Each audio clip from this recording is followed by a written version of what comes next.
So yeah, we'll take care of that, and you guys have to be done at 1 as well. Yes. Yeah. Okay, then that works out perfectly. I'm good till 7 a.m. tomorrow. I'm not talking We're that not long. recording dude. that long. Not recording that long. I'm not editing. I mean, by the time I'm done editing, it'll be time to record the next episode.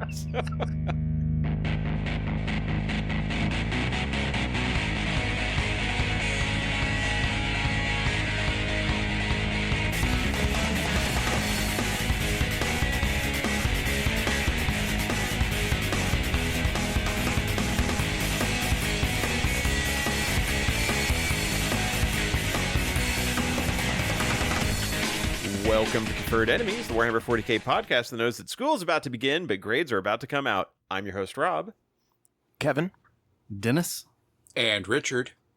And yes, we are actually without codex to review today. It's Yay. nice. It's a good break to actually not have product to review. Evergreen and actually be content? No, that's weird. Okay, I'm not going to say this is evergreen because this is time limited. Because it has been a year or so since our last review of the entire edition and the health of the game, and the last couple of years we have done grade cards on 10th edition. The first time it came out, it was rough scores because, oh boy, 10th edition was really rough at that time. Last year we did an update after its first year, and so now this is our second year 2 grades on 10th edition. And knowing that there might be an 11th edition coming in a year, there will maybe be one more of these as a finishing. Like, did 10th edition graduate with honors? We'll find out. But no, so what we did, we break this. We have. Last year we had 11 questions. I broke one of them out into 2 different questions. So we have 12 questions, 12 areas to grade. The 4 of us each submitted our grades. And then I also opened it up to our patrons and the members of of my local play group. And so we have a variety of grades. I'll break it down by the 4 of us will talk, and usually what we do is if one of us is an outlier, they will have to defend their position. And we'll also discuss just the grading in general, and then we'll also discuss where it came in from the other people who submitted. And at the end, I've also got some extra commentary from my play group, which it's good to get viewpoints that aren't in my own head. And so getting how other players are approaching this, and most of them are newer players. They maybe started in 9th, or maybe they started in 10th. And so getting those viewpoints is great because somebody who, like me, who has been playing for almost 20 years is going to have a very different opinion than someone who has been playing too.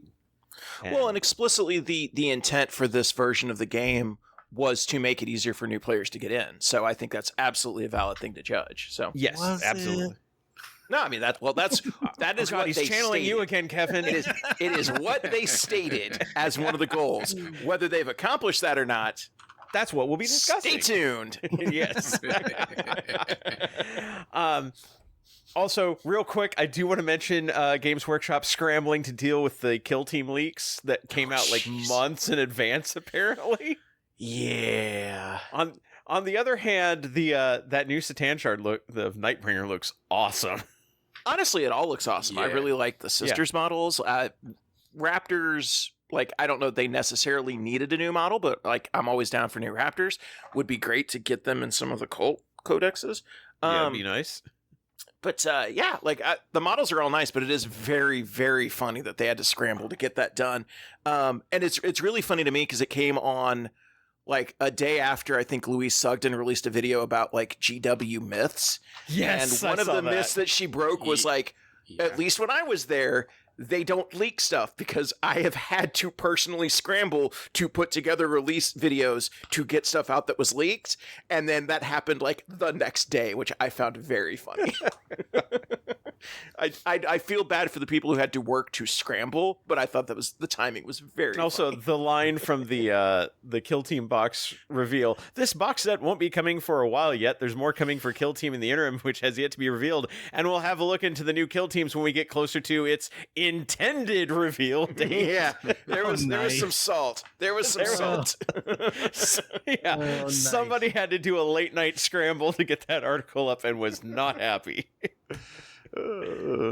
Hey, So I like if the you wonder if honesty. GW leaks are genuine, those leaks were genuine. Those were absolutely genuine leaks. The new models look great. Also, I am amused at the idea that they're adding the Nightbringer as a kill team model as a final boss for a single player campaign. I am interested in that because it's gonna do a couple weird things. Like, A, it opens up the design space to release bigger models as one-offs anywhere, which is interesting. But also that seems like it would limit your, like, I assume it's in the box set, so you'll get the Nightbringer in the box set when you buy it. That's going to limit people wanting to buy the box set because you don't need multiple Nightbringers. So I don't know. I'll toss this out, Kevin. Do you remember Grand Narrative last year, where the kill team players? Well, you were there. I'll tell you, the kill team players actually had a final boss they had to fight, and maybe that was a trial run. See how players liked it. See if it works. Yeah, and then roll it out in the next edition of Kill Team. Yeah, I think it creates some very interesting design space for challenges and like ways to release models outside of traditional cycle, but also like ways to make Kill Team different and like, yeah, you have to fight this bigger model. Like, I think that's cool. I think it's a cool design idea. I'm a little bit surprised that I'm just a little surprised that they did it, but the model looks great and I think it's cool for the evolution of the game. Yeah. I mean, I could see like that. I mean, they didn't really go over that was a whole box set, right? Or did they? Because I haven't really looked at it. So it could be a box on its own, branded for Kill Team, and maybe comes with like its special rules for use in Kill Team, and maybe like some scatter terrain or something like it.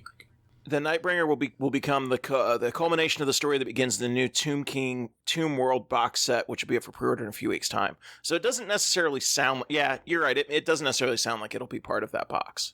So yeah, well, and it's like there's Tomb World. There is a second box we do not know about yet, and then there's the Shadowhunt box, which is the Sisters versus Raptors box. And then in the Nightbringer article, they say the Nightbringer will also be appearing as a non-playable operative in Kill Team. Okay. So.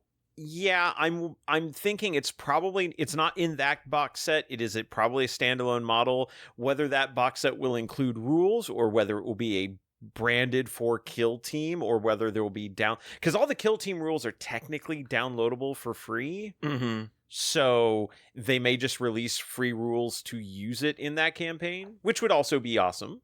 Yeah. Now, I guess I just assumed that since it was all in the same leak that it was all in the same box. So. Yeah, that's fair. I think because where it got leaked from, I think there was the rule book for Shadowhunt, like the Spanish language rule book got leaked or shots from it because all the text was in Spanish. People were trying to translate like what are the squad names and things like that. And so I think that book probably from either the print shop or the packaging, like somewhere got leaked. Oh, okay. And that's the photos that were posted. It's like, oh, we're getting a new Nightbringer. Oh, we're getting new Raptors and new sister models. Like, these don't look familiar. And that's where it all came from. And so, yeah, GW scrambled to get articles up to discuss it. So not all the details are out. I'm thinking it's probably going to be a separate box. That makes more sense. But I think it's really cool. The idea of having a final boss that is basically AI controlled because they have a very simple like AI structure, kind of like what Blackstone Fortress had. Yeah. Mm-hmm. Yeah. For non-player characters in Kill Team. So I think GW putting AI in all their games now. Oh my. Large dice model. Large dice model. Oh god. Okay, now I want to release a game system that's called the Large Dice Model game system. Anyway, we are bad people. Anyway. Okay, so moving on. So we'll go ahead and start grading. I said we're going to do, so there's 12 sections. We're going to do 6, then we'll take a break, and then we'll pick up with the last 6. So starting off, the core rules. How does the game play overall, and are there any gotchas or sticking points or unclear bits? And overall, it looks like we were pretty positive on it. A- across the board, except for me. I gave it a B+, which is pretty close.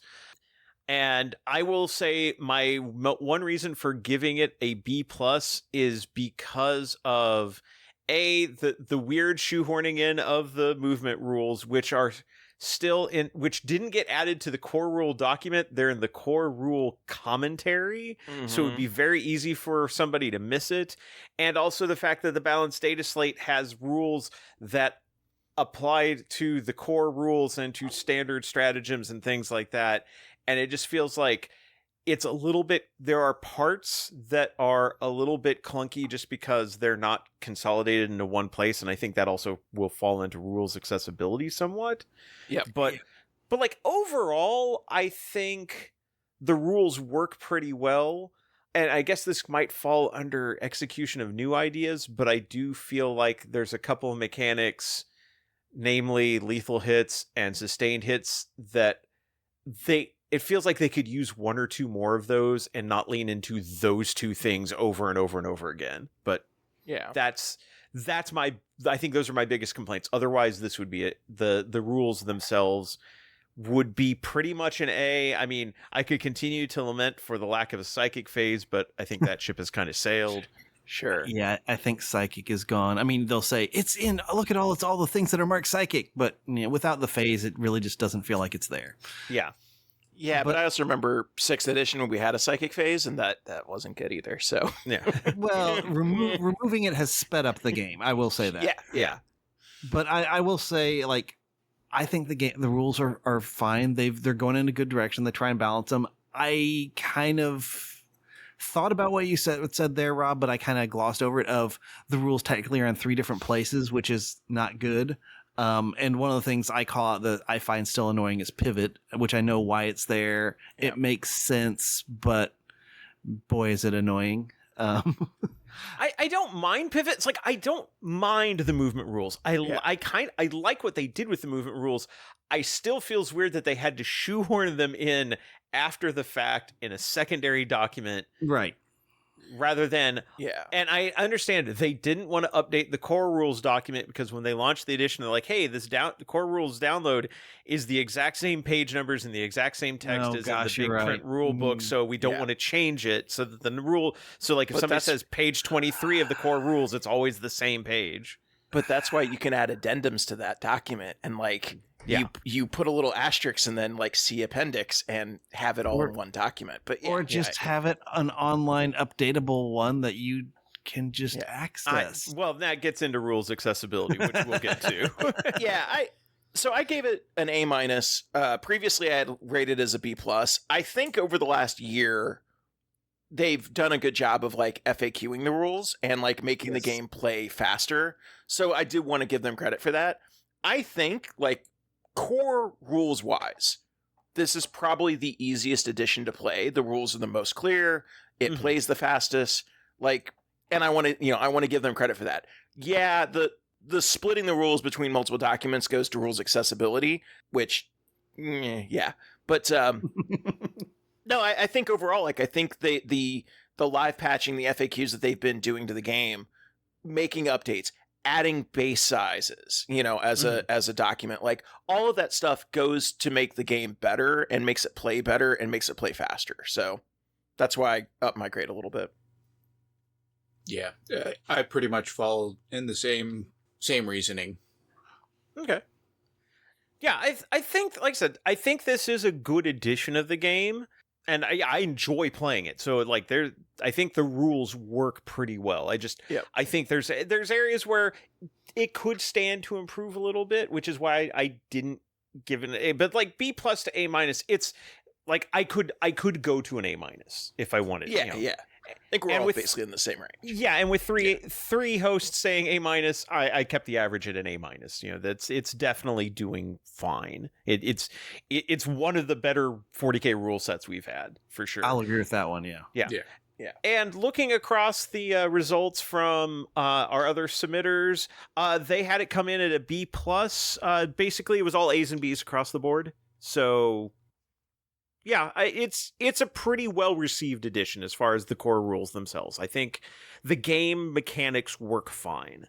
And I think it's interesting, not to throw shade at like like one-page rules players, because I know they're like, well, the game's, one-page rules is so fast and simple to play. It's like, yes, it is. It's almost too simple, and 10th edition isn't so much more complex that at its core, that I think that's a huge selling point. And then and again, I don't mean to pick on one-page rules. It's just like that's kind of the hallmark that people put out of like, but it could be so much simpler. I'm like, it could be, but I think this is this isn't at a bad point. It's not an overly complex game at its core. I think there, you can definitely layer on top of that and get complex, but that's true of any game. So, moving on to question 2, the chapter approved 2025 mission pack. Last year we were looking at Pariah Nexus, and technically for most of the last year. And to put last year in perspective, since our last grading, we've had a new mission pack, like the new yearly mission pack come out. We've had at least 2 Crusade books come out, 12 codexes at last count since we last recorded. Some of those more than one a month, sometimes more than one a week. And 24 Grotmist detachments plus another 6 extra detachments from just the quarterly data slates they've released, plus indexes, clarified indexes for Chaos Demons and Deathwatch. There's been a lot released in a year. But specifically did want to talk about chapter approved 2025, and which strangely enough, Dennis, you're the only one who's played them. I find that hilarious, but no, I think I told the story where I went out of my way and I actually ended up with 2 decks because, well, we have 6 people. And so one person got a deck. I saw them at the store. So I went to 2 different stores. So I got one at 2 different stores. And we've been playing those here because the group here we fell out of the Crusade and we just went back to these. I love the mission deck. I like how it's broken into 1,000-point missions, 2,000-point missions, and the asymmetric. We actually tried an asymmetric one yesterday. My team was on the downside of that asymmetric one, and thus we got beat down pretty hard. But it was still fun because we knew it going in. This is not a balanced map. This is not a balanced scoring thing. Do what you can. And on the balance, I mean, the only thing I will say is a negative would be the twists.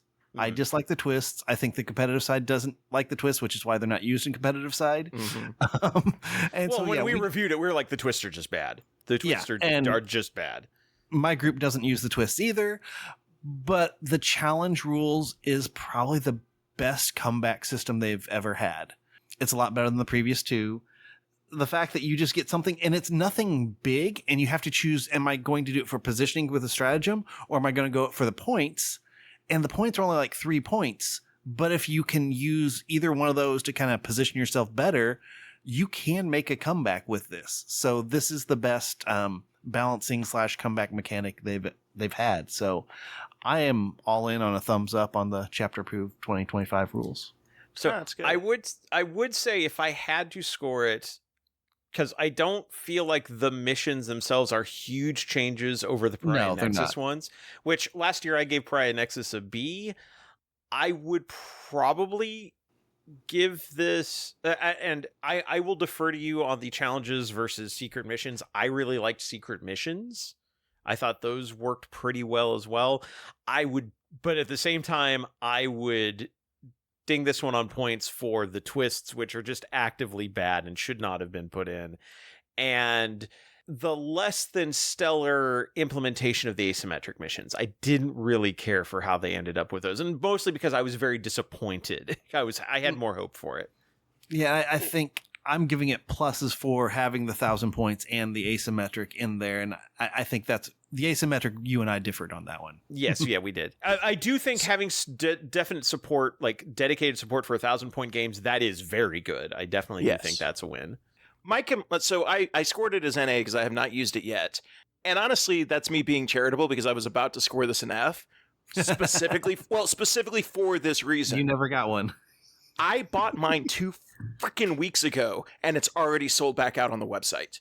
You can't find these things. So Yeah, I can't use the missions. Like that's a huge mistake. In stock. GW, all your stuff keep in stock. Well, especially cards. something that is These are fundamental for the game. Like this is fundamental for match play. You have to have this. Yeah. Now, thankfully, there's groups like Goonhammer who have their tabletop battles app, which have those implemented in, so you can play without the decks. But I don't own a deck. I have not been able to get a deck. I have not been to any stores that have one in stock. I've not any seen time over the last several months. Yeah, I've not seen one in any stores. I was able to get one right before Gen Con. I got an alert that was back in store on the back in stock on the web store. So I ordered a set and it literally came like a couple of days ago. So I've only had it for like a few days. Yeah, this is something they should have flooded the market on it. It's a paper product. There's like, I can understand manufacturing plastic is expensive, and you have, it takes time to get that stuff out. But if you know this is coming, cards print super fast. I have had cards printed for Midwest Conquest years ago. I could get them within like a week, big batches of them. Yeah. There is no reason why this could not have been. Yeah. And so, but again, I think that would fall under possibly rules of accessibility. It's not, like it's not fair to judge the missions off of that. Like I said, I have not played them. So I chose to go with NA, but I'll do a small soapbox here. If GW, your game is popular, I guess you don't realize how popular it is. Please like increase some of your print runs on rules that are needed and product, because I know Kevin and I are both feared that the Votann stuff on this weekend is going to be sold out when we're trying to get it. Mm-hmm. And a lot of your releases have been like this. And we would like to see the product. Yeah. Like I understand and I get that plastic is difficult to manufacture, that there's costs, all that stuff. So I'm willing to cut a little bit of slack on that. Although, if you know you're releasing a second wave of a popular army, produce more of it. You produce plenty of Space Marine plastic. But there's no excuse for cards to be out of stock ever. Like you can solve that. That is a solvable problem. Yeah, very much so. And I will say over half the people who submitted grades other than us also had non-applicable. They had not played them. Yeah. But the scores that we did get in averaged out to a B. So generally positive, probably, not the best, not the worst. B's still above average, so that's fine.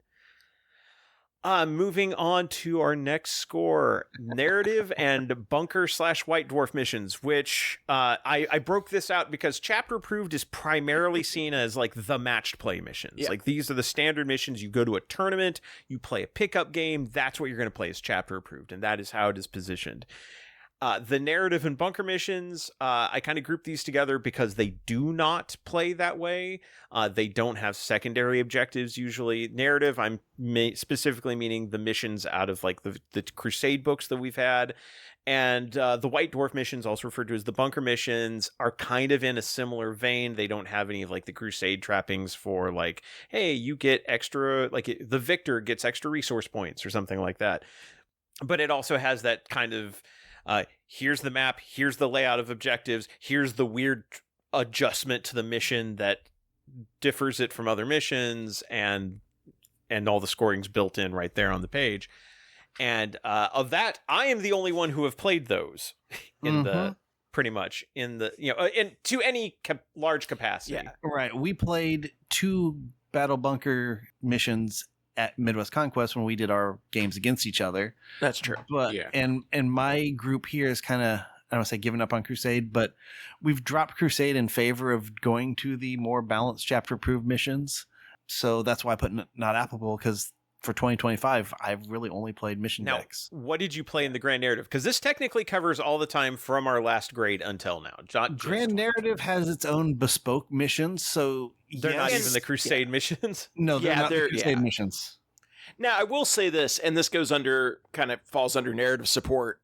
In our last one, the Grand Narrative missions this year were much, much better than they were the year before. Yes. The missions the year before were very fun, but they were not balanced.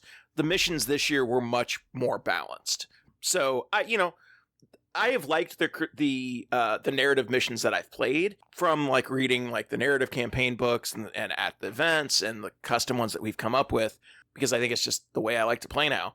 But yeah, when I'll admit, when I read this question, I just saw battle bunker missions. I was like, oh, I haven't played those. Not acceptable. And moved on. Not applicable and moved on. And I read the Crusade. The narrative is more the Crusade stuff, and I wasn't putting GWs because we have another question. I'll spoil it later. About GW's narrative. Yeah, in our side chat, there was like this like long, good, detailed response from Dennis about explaining like, well, why I put not applicable for this because I considered this, and my response is, I just misread the question. I'm an idiot. I love that you can open up about that here. This is a safe space, Kevin. I dumb.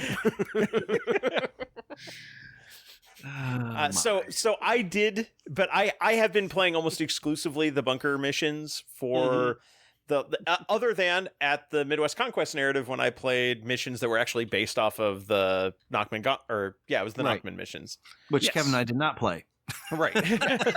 Well, Kevin played like one of them as a ringer. That's true. Well, did I? I don't know. That went so poorly. I don't know that I think he just put up models and got tabled. Thanks for bringing that trauma back. But so I have played the bunker missions. I've been curating them and picking them out to run in our narrative campaigns. And so I ended up giving these a B, and I will explain why. Because for one thing, I love them. For the most part, I love them. There are a couple of caveats. First off, not all of them are created equally, and that's true for any set of missions, but there's definitely some that I look at and I'm like, nah, I don't think this is going to be a great one to run.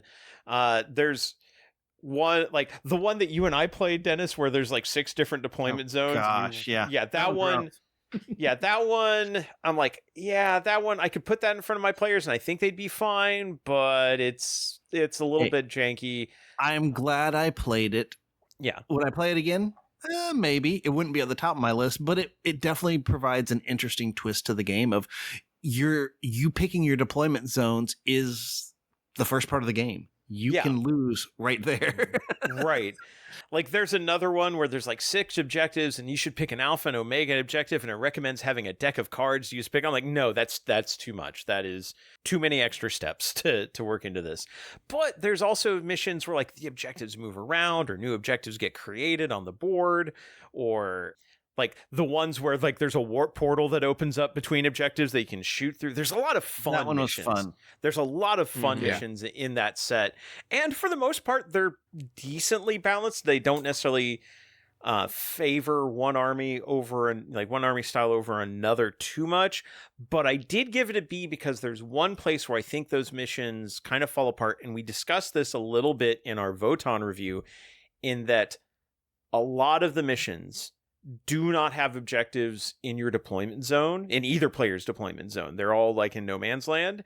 And that would be great, except for the fact that there are armies and detachments that specifically key off of stuff in my deployment. Like if I control the objectives in my deployment zone, if I control the objectives in my opponent's deployment zone, stuff like that. I believe Dark Angels have that. I believe Demons have that. Demons have that as like their army rule. Necrons have a detachment that do that. One of the much maligned Thousand Sons Grotmus detachment has that. The much praised Grey Knights detachment, Grotmus detachment has that. So the Leagues of Votann have that as an army rule now with yield points. So GW, if you're listening, for both the bunker missions and the Crusade, please keep objectives in there because they're important for a lot of armies. Yeah, it's like when you have army rules should come first, and then mission rules should be built on top of that so that they interact well. And not all these missions do, and so that's why I couldn't give it higher than a B. It's like I really like these, but there's a couple of fundamental ways where they fail some armies. Well, and I will toss this out as a small commercial in the do as I say, not as I do. Of the fact that they print one of these in White Dwarf every month. If you want to try new missions, go pick up a White Dwarf. Yeah, it's the reason. It's the main reason I buy White Dwarf. I look forward to getting the new mission every month because it adds one to my collection that I can use to run narrative campaigns. Yep. Yeah, and the Crusade missions are good too. I like these also because they're on separate sheets that tear out and I can easily photocopy. I can scan them. I can send PDFs out of them. I can print them out for my players. It's without having to work from a book or pirate it from somewhere. The other thing about Crusade missions, though, are because they're tied into a Crusade book, they all tend to have flavoring or rules that tie into the kind of Crusade theme. Like with Nachman, we had Blackstone. With the current Armageddon one, we've got the Warp. Or wasn't Nachman? It was Nexus had Blackstone. Nachman was just like the city map. Oh, God. Right. Okay, they're all blending. I'm sorry. And they kind of do. But yeah, so they each have those. And so when Kevin and I corrupted some of the missions for Midwest Conquest, we had to go through and scrub out the parts that were related to Nachman and kind of put our own stuff there because they're totally unlike Bunker, which, well, they're not tied to anything. So they're more, you can play it as is. Yeah.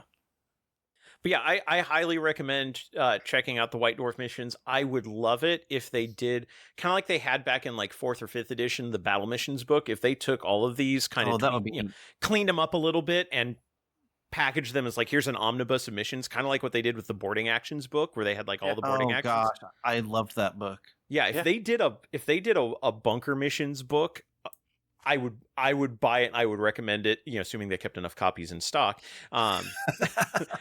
Sure. That I would recommend that book to anybody who wants to play something, just wants a change of pace outside the mission deck. And the mission deck is good, don't get me wrong. Also, I find the Bunker missions play faster because you don't deal with secondary objectives. I will agree with that. Once you throw in secondaries, that does slow things down. And I do notice in Crusade missions, if you forget to do your agendas, the game goes faster. Yeah, that is true. As far as our other grade submitters, A's and B's across the board, averaging to a B+. All my players have played the Bunker missions because, again, that's primarily what I use and we've been using those for the last year, almost every week. And they really enjoy those. And so, from the 4 players on my group submitted A-, A-, B+.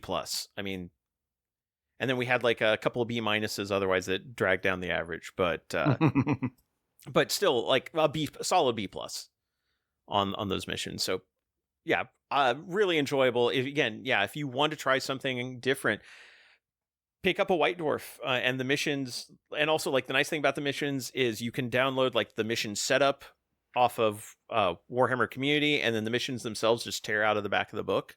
Don't tear one out of the magazine at the store. Buy it first.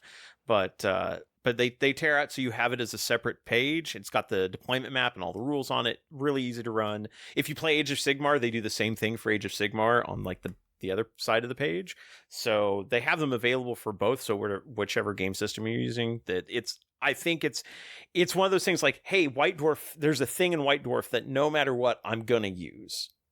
So I really like that. Getting into ease of play and speed of play. Here's our next grade. Ease of play, speed of play. Has the game been streamlined / simplified but simple? And we've got Dennis and Richard. You were in the B range. Dennis was a B-, Richard was a B+. Kevin, you were the high outlier at an A-. I was the low outlier at a C. So Kevin, we were all over the place. You're all over the place. Kevin, defend your A-. And then I Melee will defend plays my fast. C. I mean, you're not wrong. You're not wrong. Melee is fast and simple. That is fair. No, honestly, I think to elaborate a little bit more, kind of going back to the core rules, I think I gave this a B+ B last time, and I think just some of the clarifications in the FAQs and some of the tweaks they've made to the core rules of the game make it play faster, make it play easier. They've clarified this stuff. They've standardized the way all of the objectives rules or sticky objectives and stuff like that. They've gone through and they've standardized. Have they though? Because there's 2 or 3 different ways they're worded. all of the new ones have it written a standard way, and they've gone through and they've done a better job of FAQing so that all of those all of those rules work the same way, and and exceptions don't exist as often as they did before. So I think they've done a good job of implementing some of the new core ideas like Battle Shock and having more things key off of that. I think they've done better jobs of putting like anti-monster and anti-vehicle in on rules for new codexes, which I think makes the game play faster because certain types of weapons have the same rules across all the codexes and now do exactly what they should do. So I think you have to spend a little less brain power, like, okay, does this work against vehicles or just monsters and things like that. So I think just some little quality of life tweaks in some of the upgrades they've made to the rules and FAQs since in the last year. Okay. So I gave it a C, which C is technically, even though in the United States educational system, C is seen as a bad grade. Technically, in every grade chart I've seen, C is supposed to be average. It's like A is excellent, B is above average, C is average. And so I gave this a C because as much as the core rules have been simplified and a lot of the weird hanger-on mechanics from past editions have been excised, and yes, we lost the psychic phase. I'm not counting this against it as far as ease of play, speed of play. It like everything works fundamentally the same way across the board. I also think that with the sheer number of rerolls, and also this ties a little bit into army building, which is going to be our next topic, but also with the fact that points costs seem to keep dropping for a lot of armies. To the point where things that were like armies that were formerly elite armies, like Death Guard for a little while was looking like, oh, you're not an elite army now, you're a horde army because we've just made your stuff so cheap. Armies are larger. There's more sources of rerolls for hits and wounds and saves and things like that. That I don't feel, judging from like how long it takes us to get through a 2,000 point game, it doesn't feel any faster or slower.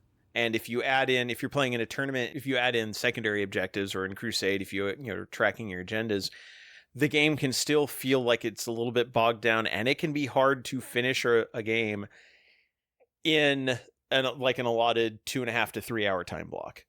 There have been times where like I have shown up at our local gaming store for like 4:30 for our league, and there will be people who showed up around the same time as me, and they will be wrapping up their game 8 to 8:30.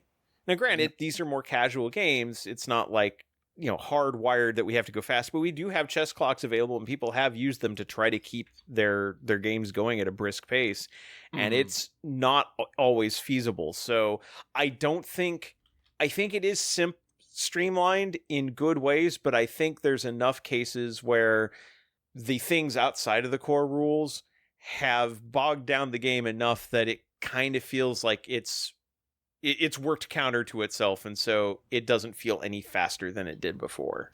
I am right there with you, Rob. I mean, I think, what did I give it? You gave a B-. B-, yeah.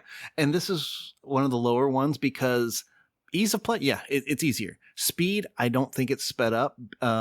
And a lot of the reasons you just listed. And what I'll say is like over here is people know that's a way to fire addition. I mean, one of the guys here likes running lots of squads of termagants, and those roll lots and lots and lots of dice. So just sometimes if you have hordes, you got a lot of dice. Or one of the other player says whenever he sees my Redemptor Executioner on the board, he goes after that first, not because it's a big threat, which it is, but because it has so many guns, he wants it off the board because then I will stop rolling like 20 some odd dice. and that's the other thing I called units or vehicles that have so many different weapon profiles, because you have to roll them separately. Or if you roll them all together, you have to have all the different color dice. You have to remember which is which and separate them out. And it's the rules have been streamlined, but the rules on the models themselves, I think, are either complicated or you just get to bring so much of a horde of them. You're slowing the game down with all the dice rolling you're doing. And to your point, Rob, our 1,000 point games here take about 3 hours, and our 2,000 point games take about 4. So we're adding on about an hour compared to what GW's recommended 2 to 3 is for those two. Yeah, no, that sounds right along the line of what I'm seeing. And it feels like I don't know how many tournament games. I think tournament games are probably finishing on time just because somebody just gets wiped. I think it's also deadlier in some ways. More like it was supposed to be a more survival edition. I don't think that has panned out. Well, other thing about tournament is those people have probably played, practiced, prepped, and so they're on the ball. They're knowing what they're doing, and they might stop to think a little bit, but then they're going. Right. I know our group does stop to think, and it also doesn't help that many of us are trying to try out new armies, which means looking up new rules, not having everything memorized and you fully understand them. So that also slows down the game because, like you said, we're playing more casually. We'll also talk and socialize during the game. So yeah. But our score is pretty much in line. Richard, you had a B+, which is close to Kevin's A-. Yeah. I think overall, like, the game still plays vaguely the same speed that it did, like, kind of last time. Like, I don't think it's gotten faster, but I don't think it's gotten necessarily that significantly slower. The game me and Dennis played took a very long time. We also had all the guns on both sides. True. Yeah. But then the game that me and Kevin played didn't take that long. That's true. Like I said, melee army's fast. Melee's fast. So, yeah. So, I mean, like, I'll debate that if we have 3 melee units all conglomerated in the middle, it can slow down. But sure. If you don't, yes, melee fast. Yeah, so we averaged out to a B, and looking at our other submitters, a range of A's, B's, and C's, which I think averages out to a B as well. So, is it easier to play? Yes. No argument there. Is it streamlined and fast? Not as well as promised. So, I think that works out to a B. You delivered on part of it, but not as much as you could have. Moving on to army building. Are the new army building rules working well? Are detachments doing what they intended to do? And is the lack of granularity working or not? And this is weird because the outlier is Dennis at a B+ compared to the rest of us having B-. I mean, we're pretty much in the same range here. So Dennis, defend your slightly better score than ours. I mean, I'm happy with it. It's not perfect. Done. Okay. No, I think my negatives are I don't like when I have to change, like going into Las Vegas Open. I had to change my entire list when the points came out because one unit went up in points. So that was a feels bad. And there was no easy tweaks on things to like just make up for it. It's just suddenly, retool everything. So that's a negative of the whole, I guess, quarterly points updates. But on the whole, I like the quarterly point updates because it does, I think, help balance the game. Mm-hmm. And I think for army building, I like the detachments. I'm going on Votan here. Each one seems like it will play well for the strategy it's designed around. And I think they've been, some of the old ones are probably like, we'll say Tau. No, they were not great. But I think they're learning from their missteps, and I think more of the recent ones have had more balanced and good detachments in them. So I'm hoping this is a continuing trend. Yeah, I went with a B- because I don't know if the lack of granularity is working for me, and mostly because I'm seeing we see more cases of, here's a unit that we can't balance the weapons right, mm-hmm. So we're going to make 2 or 3 versions of it. And granted, it does give them like completely different sets of rules, puts them in a different niche. So like with my crisis suits, I have the anti-armor suit, the anti-elite suits, and the horde suits. And that's kind of nice, but also it just feels like this is the clumsiest way to do this, is to break them into three units rather than just having one unit where you could base it off of war gear decisions. And this actually spawned a whole discussion in our Patreon over like, how could you do this? Like, if you wanted to fix this, how could you do it by like having the baseline and saying, okay, if you use these weapons, it costs this much. If you use these weapons for the squad, it costs this much. there's a lot of theory crafting on how we could go about this without necessarily going back to the price per model, price for every individual bit of war gear. Yeah, as far as detachments doing what they're intended to do, I think detachments are mostly working. I think there's definitely stinkers in the detachment, but I think that gets into codex quality rather than I think detachments definitely do the intended goal of this army has these several different ways to play, and by having a detachment rule and a set of 6 stratagems and a set of 4 enhancements, generally, sometimes we've had a little bit that played around with that structure, and that's fine. I think it's definitely changed up. I think when we looked at Chaos Knights, we definitely saw it's like, okay, here's the one that lets you lean all into armigers. Here's one that encourages you to just lean into big knights. With Votann, it's like, hey, here's one that really wants you to lean into to berserkers. Here's one that really wants you to lean into Hernkin. Here's the like we've seen like the transport detachment. I'd say the weakest part is sometimes you see the same general theme repeated, but we saw that in 8th edition and 9th edition. That's just a thing. That's like there's certain similarities that armies are going to have, so you're going to see similar styles of detachments. But even then, the Chaos Space Marine transport detachment is different than the Emperor's Children transport detachment, which is different than the Votann transport detachment. They all kind of key off of the transport rule, the transport keyword, but they do it in different ways. So, and the Votann one is superior. Remains to be seen. But yeah, like overall, I think they're doing pretty well. It's just there's definitely certain points where it has it's fixed some problems but caused others. Yeah, exactly. Scores from our other submitters were mostly in the B range. B's, B minuses, B pluses, B's. We had 1 A minus and 1 C minus to kind of even things out. So it ends up being a B across the board. So generally decently acceptable scores, not maybe doing the best job, but definitely far from doing the worst. So now, as far as doing the worst job, rules accessibility.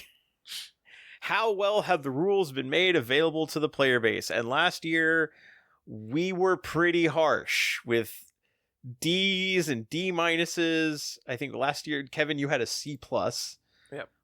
You are still a C plus this year. Dennis and Richard, you moved up to C minuses, and I moved up to a D plus. I will defend my low score and why I went from a D to a D plus.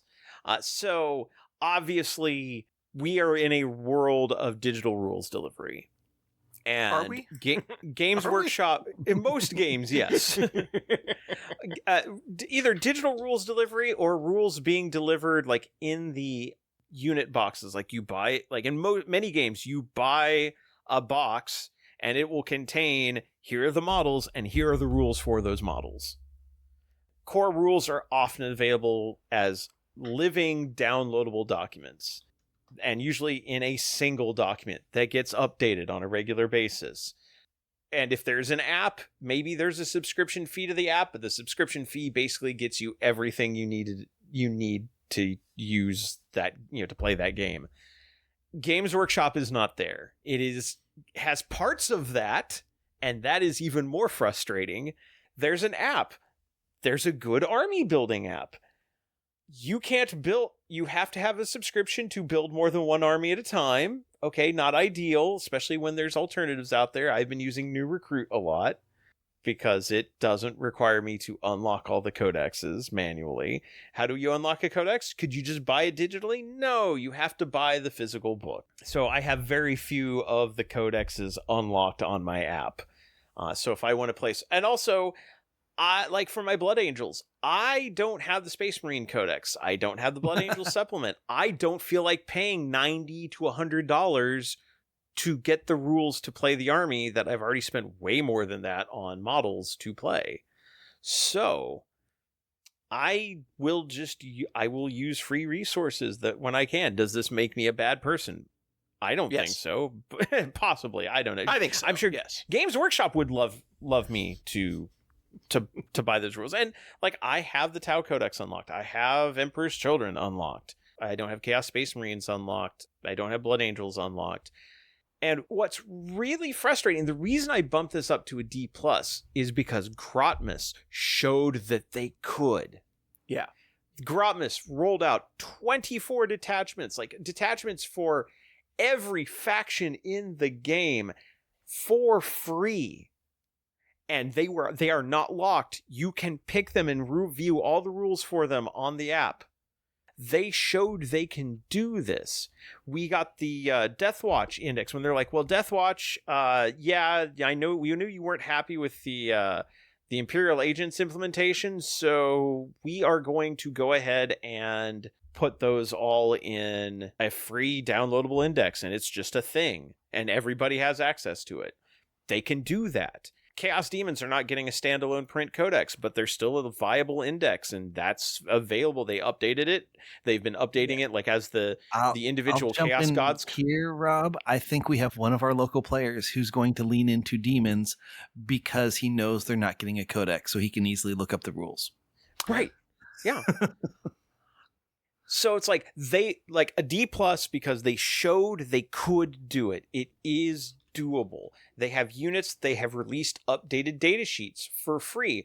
Like the new drop pods. I don't have to have Codex Space Marine unlocked to see the rules for the drop pods. I can just download them off their website. That's great. Unfortunately, they've also released detachments with the quarterly balanced data slates.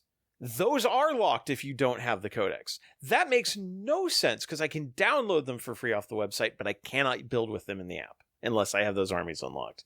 That's ridiculous. Yeah. It's not a total failure because the rules, like the core rules, are downloadable and they have shown that they can do it. But it's a D+, it's a barely acceptable. And also there's the issue of, that we mentioned earlier, the rules are in several different places. And that is also just not good for rules accessibility, especially for newer players who may not know where to look for everything. Yeah.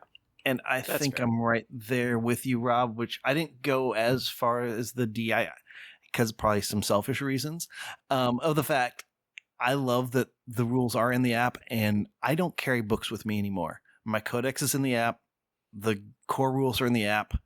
And I think I broke my backpack last year at the Grand Narrative because I put too many books in it because I was carrying them around. So thankfully, this is why it got a higher score for me. And then the negative part, which is always going to keep it down, is I have to own every single codex. And the way things are, I'll say somewhat money-wise, I can't just jump into every army like I used to. And I mean, I've got 13, 14 armies. I lost count, but I'm now picking and choosing. Like this past weekend, I played like Imperial Soup. I made sure to bring a free blade knight because this is probably the last chance I'm going to use it because knights are low on my totem pole of things I want to play. And to play a free blade, you would have to have Codex Imperial Knights. And so once that comes out, if I don't have the codex, I don't have the rules. I can't build it in the app. And like you said, their app is good. You can build lists in it, but it's not as accessible, which leads to my next one. Now, my score didn't change basically because they did release a bunch of free Grotmus detachments, but they've also released a bunch of codexes, so it's harder to, you have to buy that to get access to it. So it kind of came out as a wash to me. Like, it's the same problems that you were all, that we've discussed. It's the same problems they had last year. They really need to figure out a digital rules distribution model because what's right now is not great for everybody. Like, I could even see a situation where you have in the app the first detachment, which a lot of times is based off of what the index detachment was. And that's there and free and you could use that. But then you unlock the rest of the detachments when you put in the code from the codex. Yeah. But you'd still need the rules for the models themselves. Yes. So, yeah, that and one detachment should be free at bare minimum. Agreed. Yeah. Agreed. Me too. And I'm looking at they updated the Age of Sigmar. When Age of Sigmar 4th edition came out, they updated their app to be done the same way as the app for 40K. something else I would like to point out. Now, when 4th edition Age of Sigmar came out, they announced, oh yeah, by the way, all the old Stormcast that came out in like 2nd edition, they're getting sent to Legends, so they won't be like in a year they won't be playable competitively. They're available in the app. They just have the Legends flag on them, so you know if you're adding them to your army, they're Legends. Yeah, they don't have that in 40k. If something is legended in 40k, it just doesn't exist in the app. It's just not there. Because a couple of the local players really like to dig out rare, obscure legend things, and then I'll have to say, well, please bring the rules because it's not in the app and I can't look it up. Right. Whereas I'm looking at the Legends War Scroll for the Stormcast Eternals Sequidors, and I can see all the rules for them. I don't have Stormcast is a book that's out, and I don't have that unlocked. Whereas if I try to view like the newer stuff, like the Knight Vexillor, that's locked content. I don't get to see that. So it's inconsistent even between the two brands. And then there's the entire kerfuffle they had recently with Horus Heresy, where they're like, oh yeah, the Horus Heresy 3.0 comes out, and there's a whole bunch of stuff that is just not in the army books. And like, oh yeah, we're going to release a Legends document. And they released the Legends document, and they said, oh, and by the way, all the stuff for Legends is totally viable at our events. And it's like, well, what? Then why you didn't have to put in it. Yeah. The understanding is, well, we didn't want to put anything that you couldn't currently buy in the rule book for new players. Like new players who come in, they see something they can't, they're not going to feel confused if they go to the store. Not that GW stores carry much in the way of Horus Heresy product anyway, but they can't go to the website and order it because it's like, I can see that logic. It's just, I don't like it. I don't agree with it, but it's an inconsistency. But they did release a Legends document. It had like pretty much everything in it. And then just like, yeah, this is totally viable. You can play that. Now, part of it is because also Horus Heresy is more narrative than competitive. So I kind of get that. They're not going to constantly rebalance it. Fine. But at least let me have a flag on my, like if I'm building an army in the app, at least let me have a flag saying, oh, use Legends. So I can, you can filter them out, like have it off by default. So they're filtered out from your army building. But if I want to use Legends, I can flip the use Legends bit. And when I export my army list, it'll have a big disclaimer at the top that says using Legends. That's fine. But again, it's like the app is inconsistent and weird, even between apps, the other apps they have. Kill Team is also a perfect example of Kill Team has an app, and apparently like all the rules are available in Kill Team. There's no limitation on those either. So it's just very confusing and bad. And it could be a lot better. And they've shown they can make it better, and they just haven't. So I do think we come in. Last year, we probably would have come in at a D average. This year, we come in at a C- average. And I think Grotmus is what pushed that up pretty much. As far as our other submitters, C's, B's, C's, 1A, one outlier, couple more B's, and then a few F's. So works out to about a C average. That A is doing heavy lifting to get that above a C-. But yeah, this is definitely, of our grades, I will just say right now, and of the grades that we got from our submit, this is definitely the weakest point of everything, is rules accessibility. For an edition that was advertised as, the rules are available, like all the indexes are available at launch, you can play right away, and everything's in the app. And it was. And it's been peeled back over time, and they've shown they can do it. They even showed they could do it in Grotmus, but they just don't have it right yet. So this is their biggest needs improvement area, I think. Well, I'll just do my wishful thinking thing here then. Maybe if they have like maybe a 2-3 year production cycle, maybe they had to continue with this because they had print codexes, and maybe 11th edition will lean into more digital focused stuff. Hopefully, maybe. Hopefully. Yeah, I think the 11th edition would just be a clean break and like, okay, we're going to do this rules more the style of our other games. Full reset edition. All codexes are invalid. God damn it. No, well, Codex is still there, but for updates, they just make them all digitally, and I mean, have the Codexes be Imperial Armor style, which I keep saying. That's or Arcane Journal style. Yes, like the. Right, because they're doing the arcane journals for Old World, and now they're doing something similar, like the little narrative books for Horus Heresy 3. It's like they show they can do little thin softback books that focus on like one or two factions. It's doable. Just do it. Make it cheaper. If you want to do paper, make it cheaper. I don't care. Yeah, or just like it's the fluff and the Crusade rules. Yep. So like an Imperial Armor book kind of. Mm-hmm. Yeah. Or like you said, Richard, have the extra detachments in there, so that way you still get people wanting them. Yeah, like have the codex and unit rules are free, and then if you want extended ways to play, buy in. Yeah, that would at least be an improvement.